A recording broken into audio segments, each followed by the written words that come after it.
তো এই মাদাইনবাসী তারা ব্যবসায়ীতে অনেক প্রসিদ্ধতা অর্জন করেছিল। তাদের ব্যবসা ছিল অনেক ভালো এবং খুবই ব্যবসায় তারা খুবই সমৃদ্ধি অর্জন করেছিল। তাদের সময়ের চেয়ে অন্য কোনো যুগে তারা কোনো কম কোনো গোষ্ঠী ব্যবসায় এত সমৃদ্ধি অর্জন করতে পারে নাই।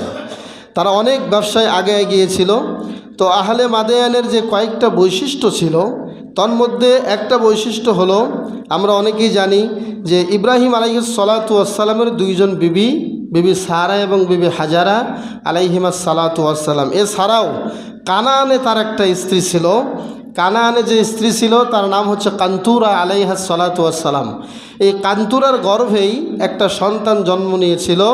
তার গর্ভে ষষ্ঠ যে সন্তান ছিল, ওই সন্তানের বংশধরী হচ্ছে এই কানানের আহলে মাদিয়ানবাসী, এই মাদায়ানবাসী তার। এবং আরেকটি বৈশিষ্ট্য হলো, তারা যেহেতু ব্যবসা বাণিজ্য করত, তাই তারা অন্যকে ওজনে কম দিত, তারা অন্যকে ঠকাতো এবং মানুষকে রাস্তায় আটকিয়ে তারা লুটপাট করত। মোট কথা স্পষ্ট ভাষায় তারা ডাকাতি করত।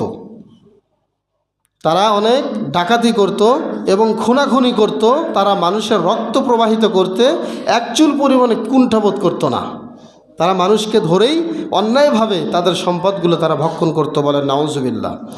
তো তার জন্যই